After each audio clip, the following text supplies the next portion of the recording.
Hello, welcome to Gardener's World. It's tempting at this time of year, especially if the weather's good, to think that growth will continue. You'll have more fruits, that the ones that aren't ripe will develop and mature before winter comes in. But I'm afraid experience shows that that is extremely unlikely. So with squashes and pumpkins, ignore any young fruits that are yet to ripen. We don't want any more growth because we don't want the plants to be any bigger. What we want to focus all our energies onto now is ripening what we already have. So that means exposing all the fruits to as much sunlight as possible. So just cutting away any leaves that are casting any shade at all. And while you're about it, any tendrils or growth that don't result in a ripe fruit can be cut off. If you've got a really nice pumpkin like this Marina di Chioggia, to make sure it stores well, I want to get a nice thick rind. And the more sunshine that gets for the next few weeks, the thicker the skin will get, and that means the better it will store.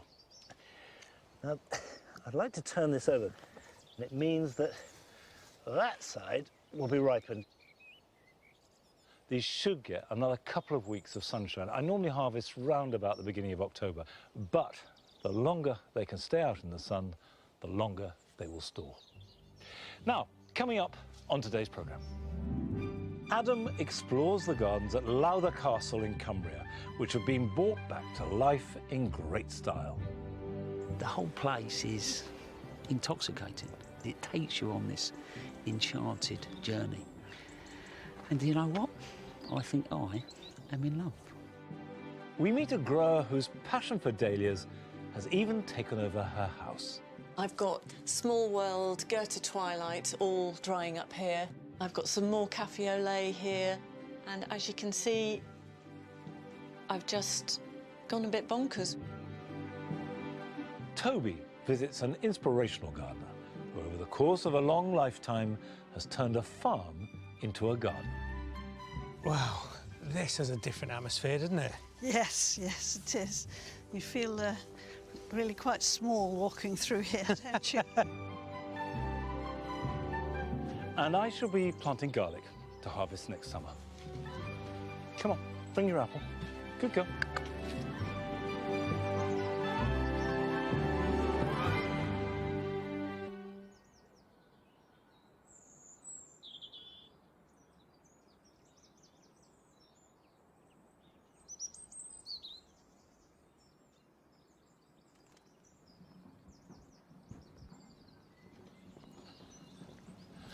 For the vast majority of us, the story of this summer has been one of drought and coping with it. Now, I've got some grasses here that will be suitable for dry shade, but I've also got a plant that seeds itself around the garden, which is ideal. This is pheasant grass, Anamanthale lesoniana. And you can see it seeded itself in the shade of a hedge where all the moisture is being sucked up. But we've got a lime tree there, we've got a hornbeam hedge, we've got a box cone. This is probably the driest point it possibly could have chosen. And yet it's relatively happy. So I know that it will thrive in dry shade. They're very tough plants. Not only will they grow in dry shade, they're very adaptable, they'll grow in full sun. Much easier than most grasses. So I'm going to take that, plonk it in there, and I will take these up to the orchard beds and start the new planting.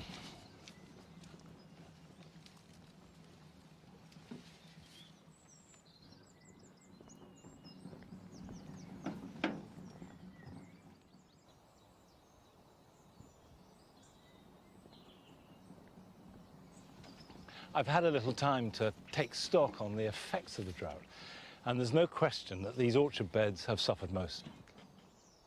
At this time of year, in previous years, you wouldn't see any bare soil at all. There would be colour, and it would be covered with luxuriant growth. Well, that has gone. So we've got to change and adapt. Now, I do have to stress that most grasses are very happy in full sun. So I've chosen grasses particularly that will adapt to shade, but some of them will grow in full sun as well. Now, obviously, there is the pheasant grass that I've dug up, which we can start with. And actually, they're really quite big, vigorous grasses. Now, good drainage will definitely help. And the best way to get drainage, particularly if you've got clay like I have, is just add lots of organic material. That will help more than anything else. Now, I've got here what looks like a fairly insignificant little tuft of a grass. It's a Carex diversa, and it has good green growth, and it's a really good ground cover grass. Doesn't get too big. So a little group of these will go in the front. And what I'm going to put back on the other side is this. Now, this is a Japanese grass called Hakanakloa. The flowers on it are very delicate, and you've got this wonderful, soft, feathery growth that creates lovely, elegant shapes. So I've got a group of 3 that I'm going to take over to the other side. So we'll put that there, and I will have another there. And I want these near the edge so they can spill. Finally, I've got another Carex, and this is called Ice Dance, and it's got this creamy edge to the leaves. Now, this is a sedge, and sedges have solid stems, whereas grass are hollow, and again they add that green, that life to a border. And these I can put in here. Sedges normally grow best in damp places, but this is an exception. This will grow well in dry conditions. Right, I will plant the pheasant grass. Traditionally, you move grasses in late spring or even early summer, but I think if the soil is warm, you can certainly move pheasant grass. Now, pop that in. Hasn't got very deep roots. Let's firm that around like that. Now, when I've planted all these grasses, I will give them a really good soak. And while I'm planting these, Toby is taking us to a garden in Axminster in Devon. And by any standards, you can say that this is a garden that is long established.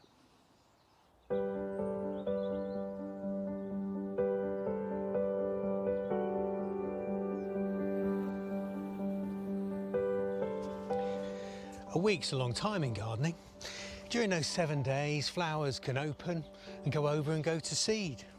And what about a year? Bare branches of trees can leaf up and fall to the ground, and whole gardens can come to life and then go back into the soil. In a decade, a new border can become long in the tooth. But what about this? Imagine gardening in the same garden for 60 years. Well, I've come here to meet a very special woman who's done just that.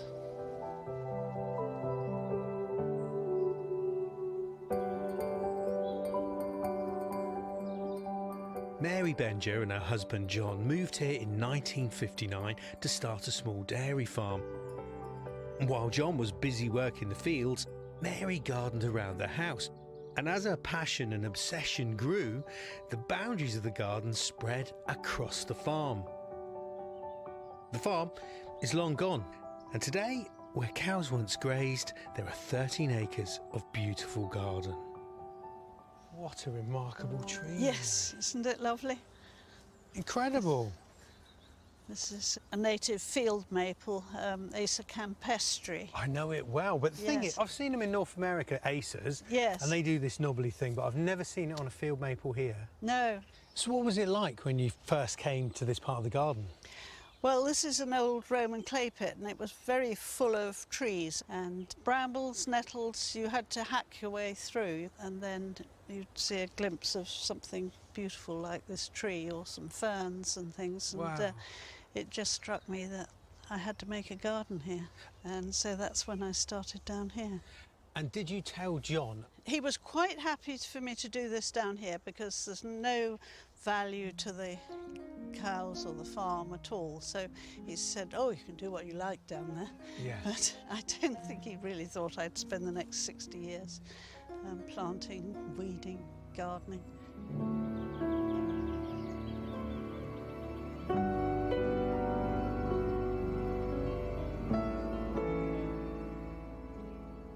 this was the track that led from the field up there down to the cowshed, and they used to come in twice a day for milking. Interesting, you kept that in because you'd never know this is quite a formal area. Yes, yes, I wanted it to be. What I really like doing is a fairly formal design, but with very informal planting. What were the gardening influences? How did you learn? Well, my father was a very keen gardener, and I'd always had a garden as a child. I remember my father bought some carnations, and I had a very poor one, and mine grew really well, and I thought, oh, that's marvellous. That's how it's done. Bit of TLC and that's it.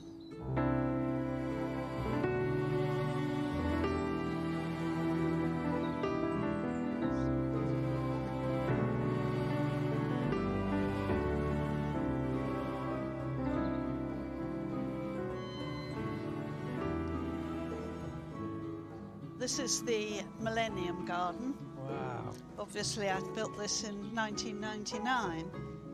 Everybody at that time had got millennium fever and trying to think what to do. And on a visit to Chelsea, I put a deposit down on this lead trough here. And it's when you're on the way home on the train and you think, what on earth am I going to do with it? And then gradually I thought, I'll make a whole garden to put it in. Well, I can see why it caught your eye. Yes, But building lovely. a garden around a trough is a bit like building a house around a vase. It is. But that's the way a lot of my gardening has happened, you know. So 22 years ago, this beautiful garden was farmland. Absolutely. But I was longing to make a rill somewhere, and then to combine that with the Millennium Trough seemed a good idea. Well, it looks like it's been here forever.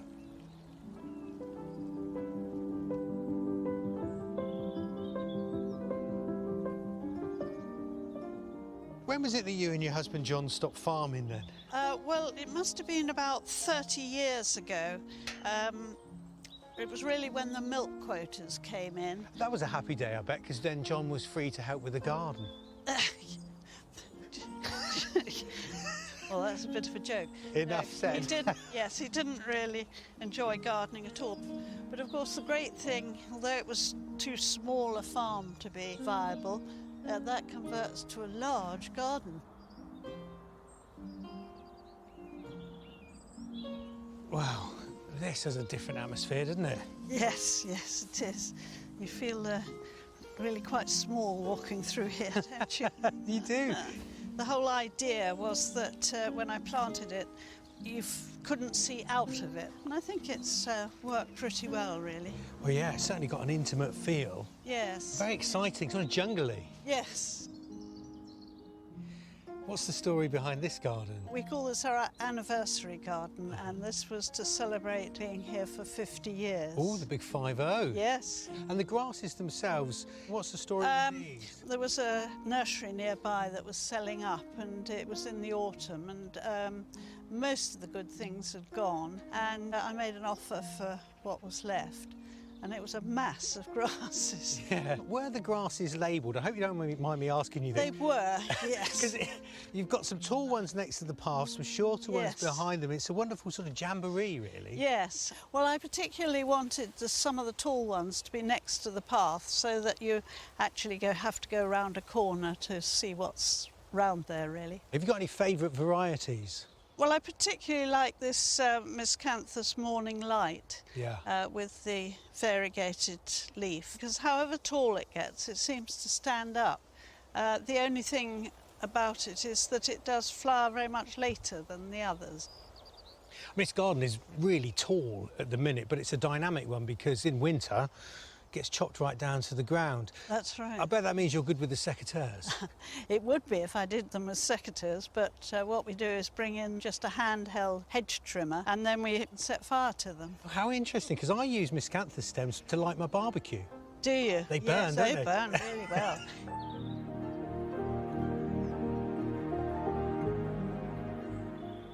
Coming out to the garden every day pretty much for 60 years. I mean, you must get such deep satisfaction from your garden.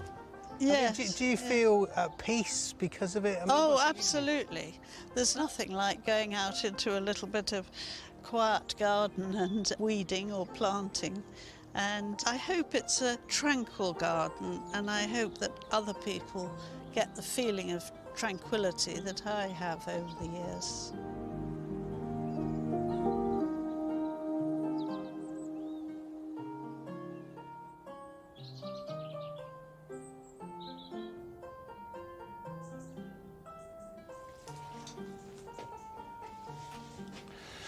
I know so well what Mary means by tranquility. You are part of the change and the flow and the creation of the garden, which gives this deep sense of reward and peace. Now, the fuchsias and the combination with these regal pelargoniums have come through summer surprisingly well. And I say surprising because, by and large, fuchsias don't like the sort of heat we've had. They've been shaded by the vine, which has worked well. We've kept the doors open all summer long, which has meant the blackbirds have got in and have eaten quite a lot of the grapes. But look, there are lots left. This is black Hamburg. They're not quite ripe yet. These should be a rich, dark, almost black colour. And they will be ready for harvest in a few weeks' time if the wasps don't get to them first, which they haven't done yet. And everything else is fine. I'm particularly happy with these carnivorous plants. This is Sarracenia. These are here to do a job, to eat flies, which they've been doing quite happily. And they just seem to be particularly good this year. I haven't done anything special, but they've certainly enjoyed the conditions. And the one thing about them is they are permanently sitting in a tray of water. That is absolutely essential. Now, it's time to visit one of your gardens, and it belongs to Julie Fisher.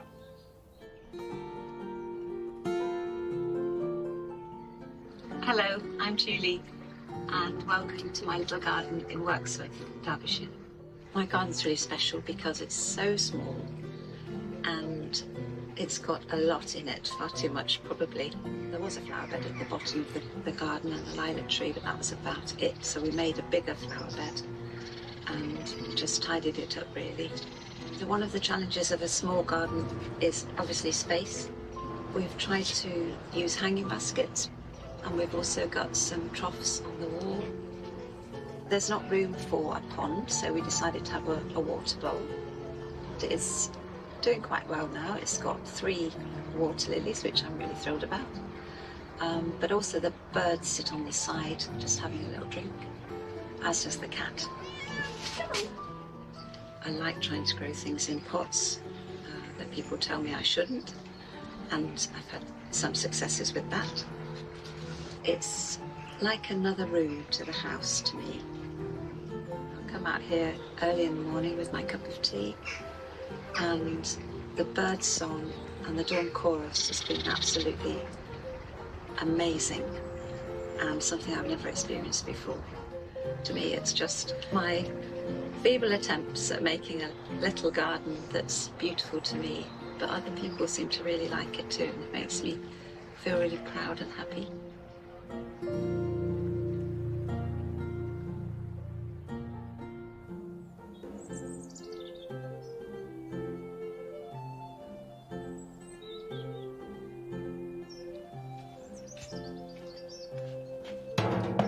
Well, good for you, Julie, growing so much in containers. And if people tell you you can't do it, just ignore them. You'll be amazed at how often it works.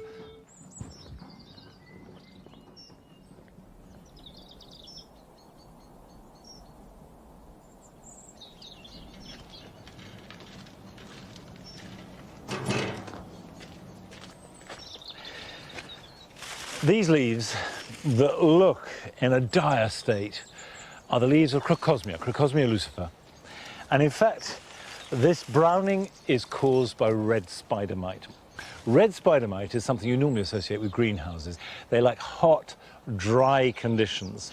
And what they do is they suck the sap, which takes away the green, and it can damage the plant, but it won't kill it. And also, it won't necessarily spread.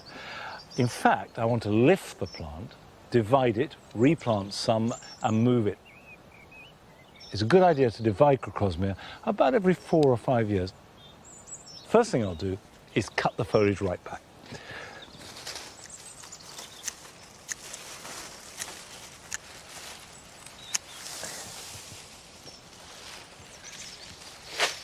Next thing to do is to dig around the plant and lift it, if possible, whole. Get the fork, and you could use a spade, of course, as deep as you can. You want to go down, if possible, about a foot, because the corms will go down and they're created every year on top of each other. Right. Here we go. That's it. Into the wheelbarrow.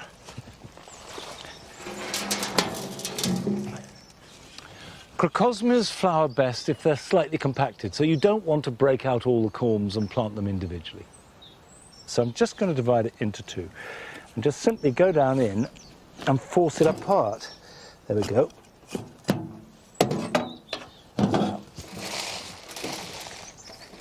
Because we have a good clump of corms, this will flower well next year, and the division will give it new impetus and new life. Okay, that can go back in there. Plant them deeply, because if they're deep, they can access the moisture and they dry out a lot less.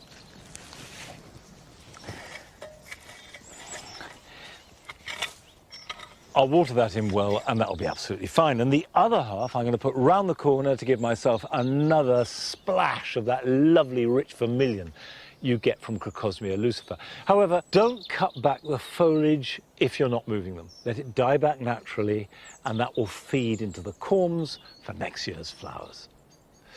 But the colour should be best from dahlias at this time of year. But at Longmeadow this year, as a result of the drought, they are a non-event. However, last year, when we visited the garden of Philippa Stewart in Cheshire, her dahlias were magnificent. And I have to say that my own love for dahlias pales into insignificance compared to her passion for the plant.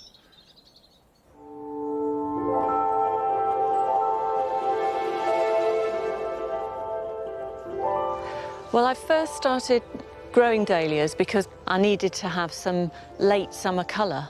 So I just started with, I think, half a dozen of the dinner plate varieties, and what's not to love about a plant that produces a flower that's 30 centimetres in diameter?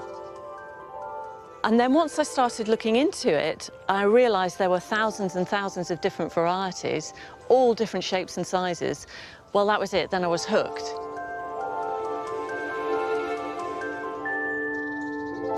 The best blooms that you can get from dahlias are from rooted cuttings, but I don't have the facilities for using artificial heat here.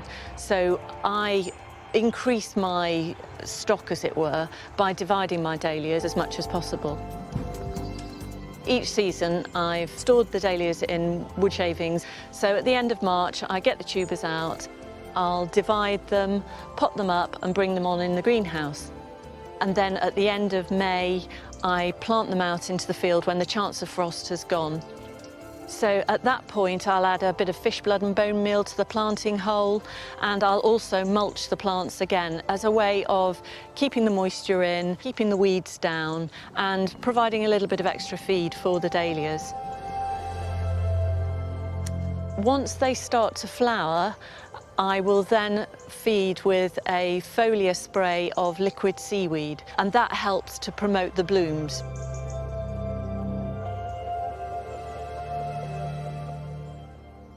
So if you're just getting into dahlias, I can highly recommend growing some of the large dinner plate varieties like this one, Blackjack.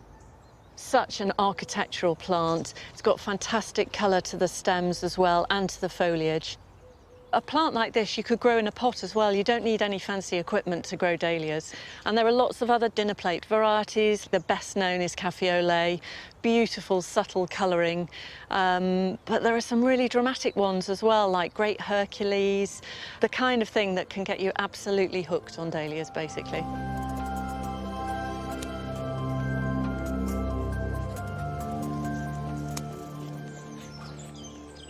Over the years, I've found that my tastes in dahlias have changed, though, and I've gone much more for the smaller, more detailed blooms.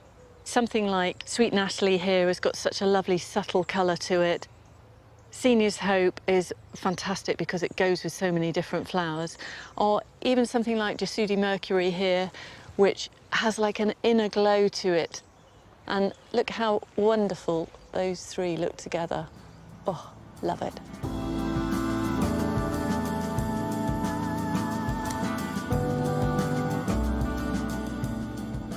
So there's pretty much a dahlia for every possible situation. If you want to attract pollinators, then I'd recommend the single varieties like April Heather.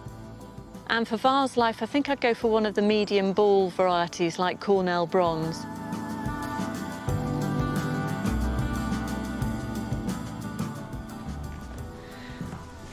A couple of years ago, I started drying the dahlias and was amazed by the results. For instance, this is Sweet Natalie when it's fresh, and here we have Sweet Natalie when it's dried. They take on a whole new character of shape and colour and texture when they're dried. Everybody thinks that they'd be very delicate, but in fact, they're really very robust. This is Peppermint Splash, which I'm sorry, but I don't really like you in the fresh. But when it's dried, it takes on a whole new texture and colour and character, which I think is just gorgeous. So I've become a bit obsessed with the dried and basically converted as much of the house as I possibly can into a massive drying area. And for some reason, my family don't seem to mind that they've got flowers in their bedroom, bathroom, in the sitting room, and as my husband says, as long as he can see the telly, he really doesn't mind. I've got Cafe au Lait, Sweet Natalie, Small World, Goethe Twilight, all drying up here. I've got some more Cafe au Lait here, and the whites and the pale lilacs and pale lemons. The whole drying process is really very easy. You just need a space away from direct sunlight, not too hot, not too cold, and I suspend the flowers from the chicken wire, and they take about 3 weeks to dry. And as you can see, I've just gone a bit bonkers.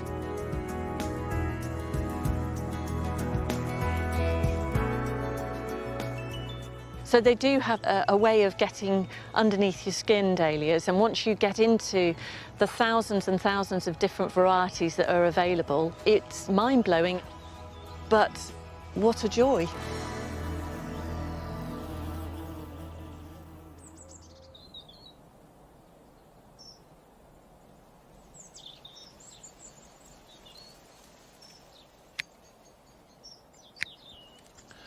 I have to say, not only can I not grow dahlias remotely as well as that, I had never thought of drying them before, but didn't they look good? Well, luckily, the Cosmos have done well. And when you plant them into a border, they're really very little trouble. Slightly more demanding when you put them into a container. In a container, particularly if you pack them in like I have here, the thing that is very noticeable is they need watering a lot. And right till we get the first frost, I'll be watering these weekly. And they will keep flowering to the first frost. But the one thing you do have to do at this time of year is deadhead all the time. So as soon as they finish flowering, deadhead back to the next bud. And that will promote more flowers. Now, still to come on today's programme. We meet a gardener in Bristol who has transformed her city garden into a haven for wildlife. If I've actually managed to make a little tiny difference that has enabled something else to live in the way that it actually should live, that's such a privilege. Adam visits Lowther Castle to discover how the team there have created a new garden within the bones of the building. I actually just want to jump up and down now because this is like mind-blowingly incredible. But first we're visiting one of your gardens, and it belongs to Christina de Armand, who gardens high up in the sky above Los Angeles. Hello, Gardeners'World. Welcome to sunny Southern California. My dream is to someday have a large wildlife-friendly garden, but I'm currently living in a high-rise apartment in downtown LA. In the city, my expectations for wildlife were low, so for this balcony, I initially aimed for a tranquil space to bring a bit of green into my life.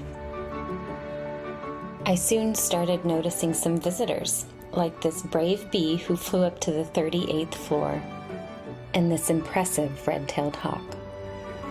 So I started adding some features for my new friends, like this hummingbird feeder. Reducing waste is important to me, so my dad and I built a planter whose main function is to conceal a worm bin. One interesting side effect of the worm bin is how it has affected this pair of bougainvillea. The one on the left is more leafy and without any flowers. I think it's most likely due to its proximity to the rich soil made by the worms. I had to take advantage of the climate, so I'm growing lemons and I can't wait for the first harvest. This philodendron adds an exotic feel to the space, while the succulents and cacti have been great for their low maintenance and low water needs. That's all for now. On behalf of Snacks and I, thank you for spending some time with us in our little garden.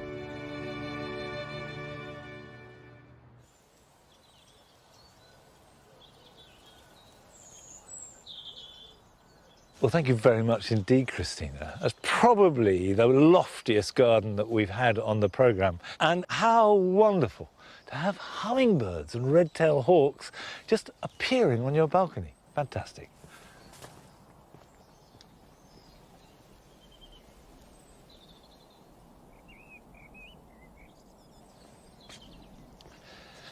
I planted these yews last year. These are all grown from cuttings that I took a few years ago. They take very easily, and you can find that you can have miles of hedging for no cost at all if you're just a little bit patient. What we do have is some of the growth growing out this way, which we don't want yet, and some of it growing dead vertically. And with a hedge, you don't trim it back till it reaches the height that you want it to be. So this is about the right height, and I can just trim this off. And if I just take that off there, that's the height I want. And even just doing that will encourage side shoots to growth. Now, I could take a cutting from that, but it's not ideal cutting material.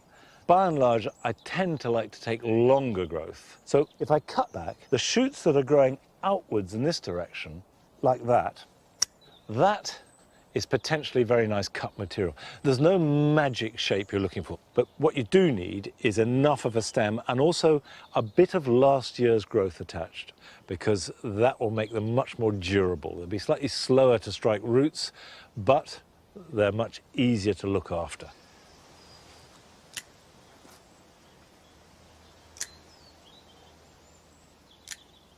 Evergreen cuttings are actually more durable than many, and you have more time and there's less need to panic.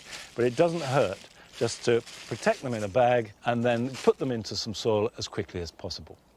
Now, whilst I'm taking yew cuttings, it's also the perfect time of year to take any woody evergreen cuttings like box or philauria or holly, and it's a brilliant way of making hedging plants or topiary that you can grow in your garden. Now, while I'm doing this, we're going to visit a garden in Bristol, which focuses on creating the best possible conditions for as wide a range of wildlife as possible.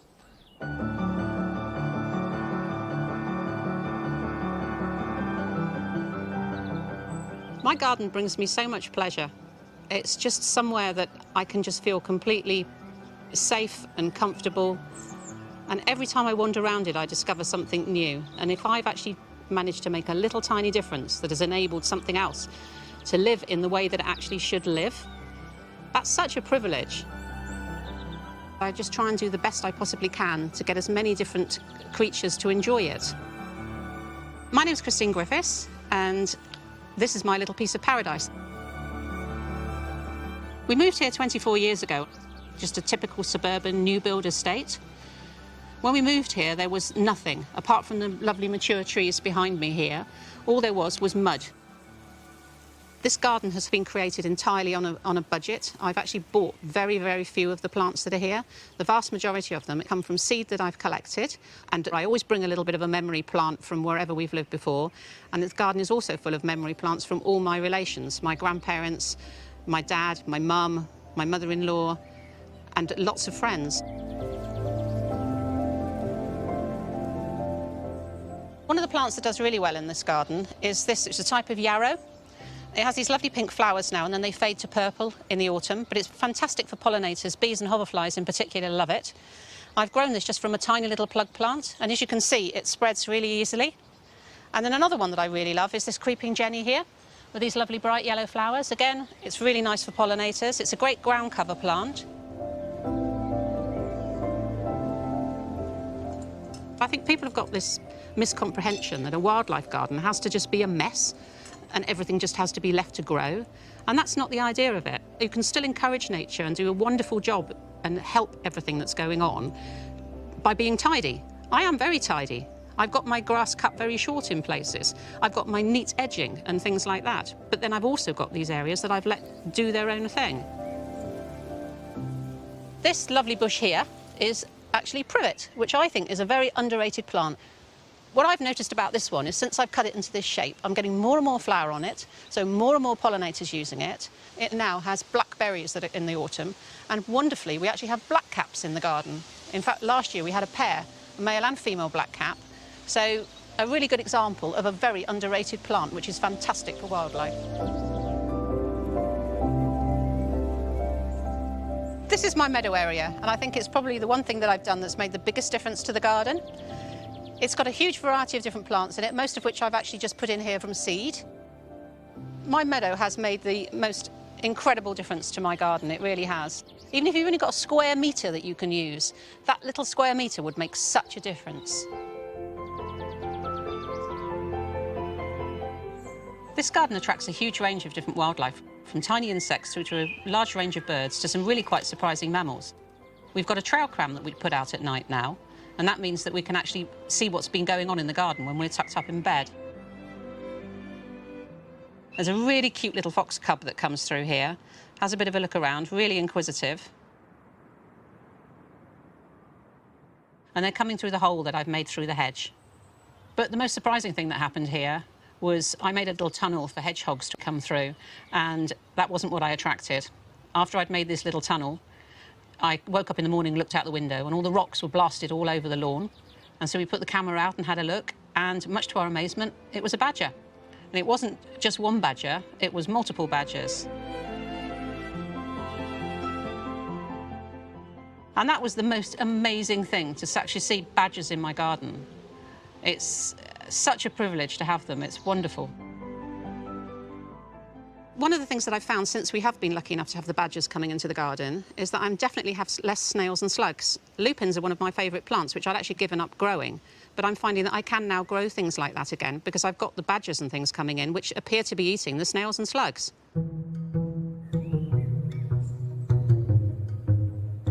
If you put a pond into your garden, a water source, it's the biggest thing that you can actually do to encourage wildlife in your garden because everything needs water, from the smallest insect to the largest mammal.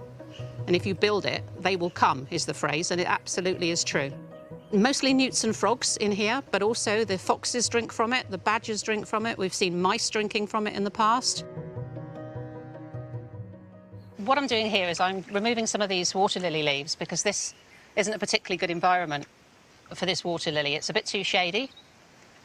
But to make sure that there's still enough shelter for the creatures that live in here, I'm actually going to do something which will sound absolutely ridiculous. I've got here a bag of supermarket watercress, British-grown watercress, and all you need to do is have a look to see if you can find some pieces that have got longish stems, and there are some very tiny little roots on there, and you literally drop it in the pond. And it's going to do a wonderful job of creating some cover, but also doing a great job of keeping the water clear. And this here is some watercress that I put in 2 years ago. It's just finished flowering. You can see lots of seed heads on here now, so you can see how many flowers it's had. But the one thing you do have to bear in mind is that you must never actually eat the watercress from the pond because you don't actually know what's in the pond yourself. It's safe to eat the rest that's left in the bag, but definitely not that.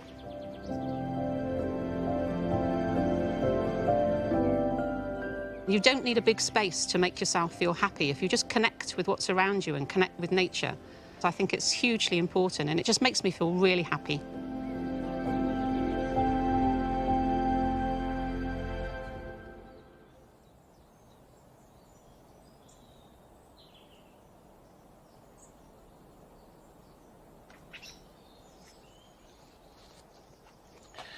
I think the message that is so important is that you don't need a big garden or a big space to make a big difference to wildlife and to get a huge amount of pleasure.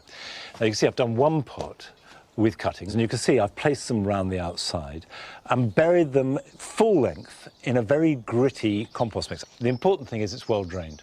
Perlite, vermiculite, grit, or even sand. The one thing that you can't take at all is being waterlogged. So make sure the drainage is good. And then strip off the lower leaves, as I have done here. Cut below a node, because that's the point that is most likely to develop roots, although roots will develop along the stem as well. And then bury it right down full depth, like that. And when you put them out for the winter, and they don't need a greenhouse or anything like that, just make sure that they're not in a place where they're going to get saturated. And this next to me is a cutting that I took about 4 years ago.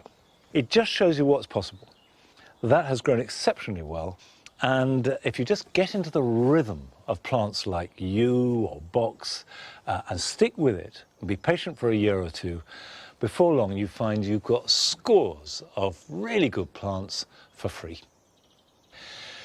Now it's time to visit one of your gardens, and this takes us to a much loved allotment in Leicester.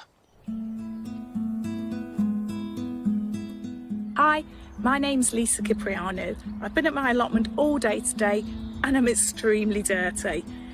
I live and breathe my allotment and I wondered if you'd like to share it with me today. I think an allotment should be beautiful as well as productive. This, for instance, is a store that I made to store my nets. I use the top as a living roof and I've got parsley and lettuce on the top. I like to have lots of flowers. The more flowers, the more beneficial insects. I like quirky things. This is a fireplace I made out of a pallet with dahlias in. I absolutely love my pond. And in it, I have newts, I have snails, I do have frogs as well. I've also made this. It's a book hotel with all the rubble hidden in between the pallets. I've called it Buckingham Palace, and on the top I've planted a living roof with alpines. This plot is just over a standard plot size, and yeah, it is a lot of hard work because I make it hard work, but I love it. What more could you want?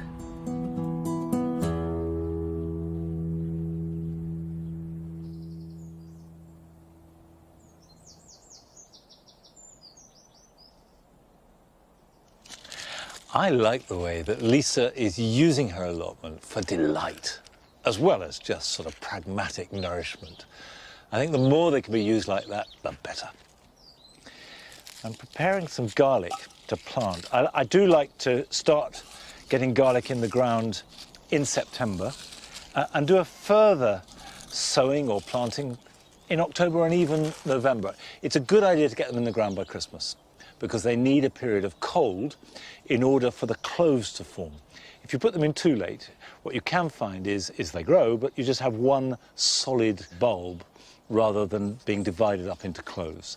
But this first planting is invariably for hardneck varieties. And there are two types of garlic. There's hardneck and softneck. And what you buy in the supermarket is softneck. And of course that refers to the stem, which is soft and you can twist and bend. But connoisseurs reckon that hardneck garlic tastes even better. And hardneck have this very firm, stiff stem sticking out of which the flower grows on top. Now this is a variety called cork. It's fairly recent, and cork is a variety that's been tried and tested for British winters.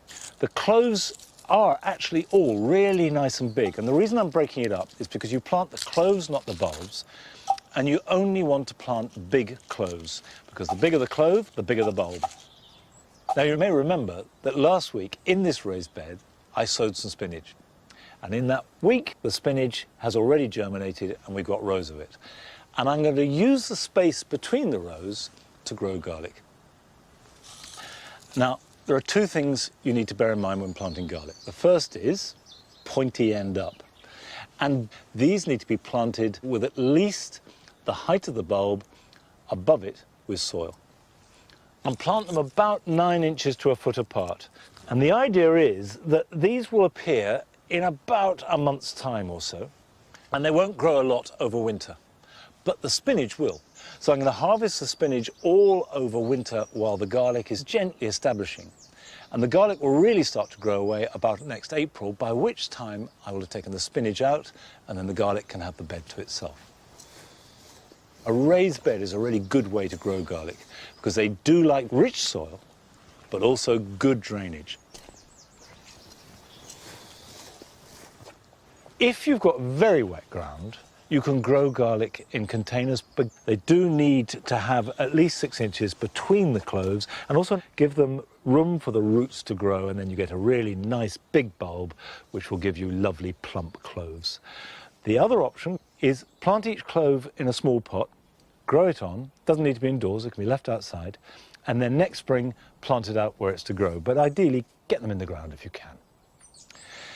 Now, Adam has been to see gardens of all kinds, and most of them he's shared with us. But this week, he goes to visit what is perhaps one of the most romantic gardens you could possibly conceive.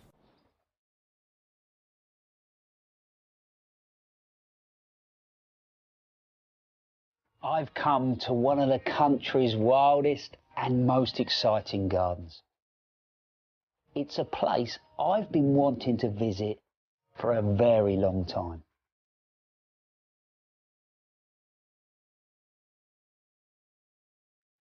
This is Lowther Castle.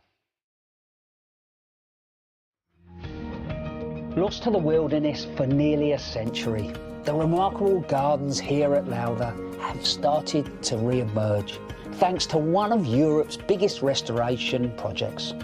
Little by little, an epic horticultural rescue has been underway. And since 2012, it's been head gardener Martin Ogle who has been the driving force. I'm meeting him in one of the complete gardens within the castle ruin. So Martin, you're a local lad. Yes. You know, as a kid, when did this place first come on your radar? As a child, I remember Lowther Castle stood on the distant hillside, and to a lot of locals, the mysterious shell of Lowther Castle has stood here for many, many years. It's stuck in everyone's memory, I think. But I walked in here, you know, the birds flew up, and there's a sense of theatre. The hairs on the back of your neck stand up. There's an incredible feeling about the place, isn't there? There is, yeah.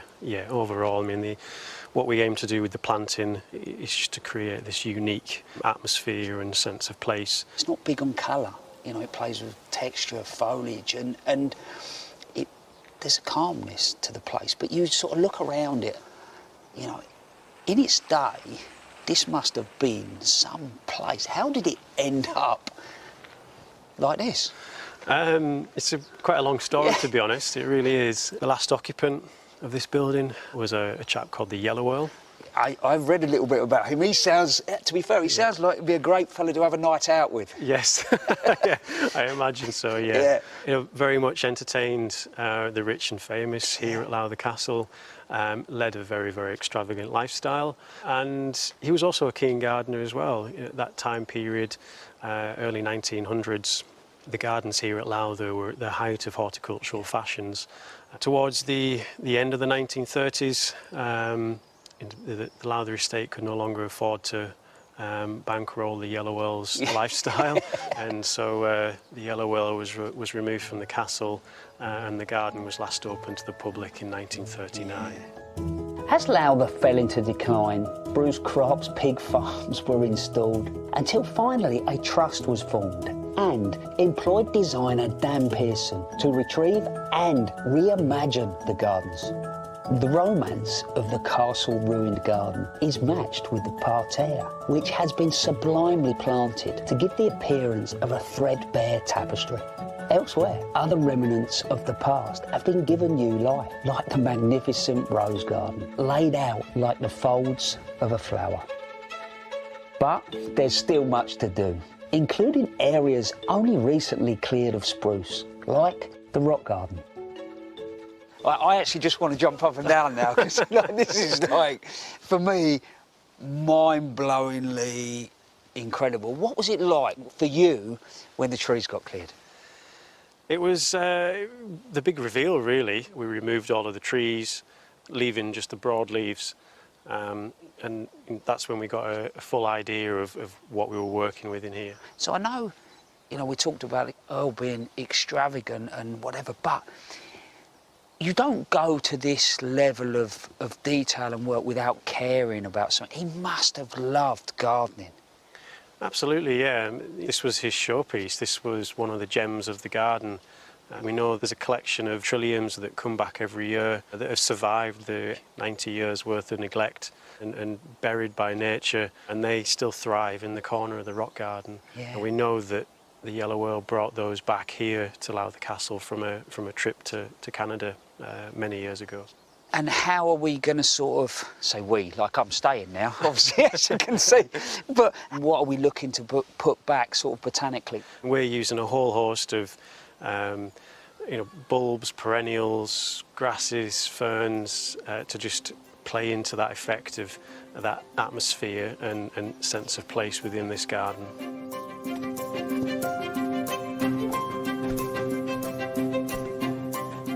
To complete my tour, Martin wants to take me to the orchard, an area he has lovingly curated, featuring apples derived from the surrounding area and from the estate itself.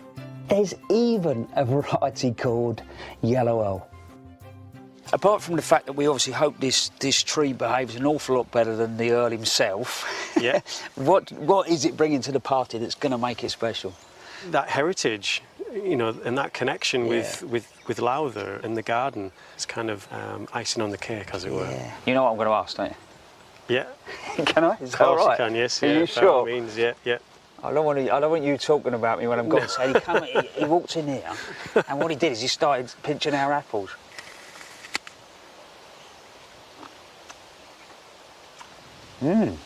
It's probably slightly sweeter than the Yellow Earl probably was as a character, wasn't it? Probably, yes. Yeah.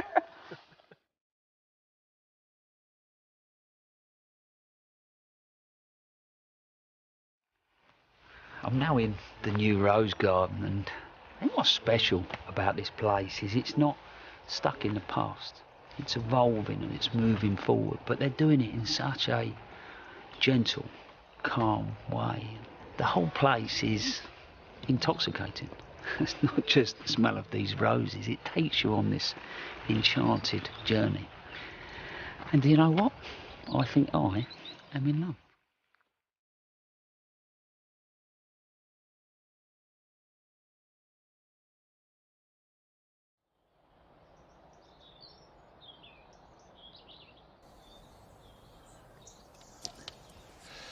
I think that looks magical, and certainly I'd love to go and see it. It is open to the public every day of the year, so if you go to their website you can get details of the actual opening hours, and I will get there as soon as I possibly can. Now, the container veg has had a mixed summer, of course it has, because the truth is it was almost the worst possible year you could try growing vegetables in containers. The sort of heat and drought we had meant that they needed watering at least once a day, if not twice a day, and if I'm honest, that didn't always happen. But nevertheless, I've been very happy with the results. And the empty containers are where we've eaten the crops. We had really good potatoes. We had good cabbages, we've had lovely lettuces, we've had beans. I've left some on to dry so we can keep the seed. We did do a trial with the tomatoes. They're all Gardener's Delight, and we grew them in 3 different ways. One in a conventional growing bag, one in which I cut the bottoms of 3 pots and put them on top of the holes in the grow bag so that you've got extra root run, and one where we cut a grow bag in half, turned it on its end and planted 1 plant in each of them. And the idea was to see which would do better. And I have to say that they've all done equally well. There really doesn't seem to be any difference. And to me, that means just give it a go. It doesn't really matter how you grow them. You can grow good tomatoes in a container. I am adding a few plants in now, a few lettuce. It's too late to sow seed, but if you can buy young plants, there's still time to do that. Now, I'm just loosening up the compost in here, but don't be tempted to reuse it as it is, because all the goodness will be out of it. So I've added plenty of garden compost, just to give it a bit more goodness, because we haven't got very long for this to grow, and we want maximum results. So I'm going to fill that up, like that. and just smooth it out and plant into that. This is a salad bowl variety, which there's no reason why I shouldn't be harvesting this almost till Christmas. And you can see I've grown these from seed. I sowed the seed about 6 weeks ago. Nice little plugs. Right, while I'm doing this, here are your jobs for the weekend.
Today is the autumn equinox. That means two things. One, as of tomorrow, the nights get longer than the days, which is not so good. But two, we are officially in autumn, the season of fruitfulness, and the apple trees are groaning. The pears have been really good this year. And here in the Paradise Garden, the fruits have been great too. The lemons have been fantastic. We've been picking them all summer. And there are lots and lots more ripening. And a lemon tree can have flowers, immature fruit and mature fruit all at the same time. And it's important to harvest the mature fruit. If you don't harvest them, that inhibits the development of flowers and the ripening of the fruit. So I've been eyeing this particularly large lemon for a number of weeks now, and I think it should be ready. So let's see. Give it a gentle twist. There we go. Oh, the incredible freshness and zest of that lemon. That is the perfect autumnal harvest. But that is also all we've got time for today. Next week, you're with Adam at 8 o'clock, and I'll see you back here at Longmeadow in a fortnight's time with a new member of the family. See you then. Bye-bye.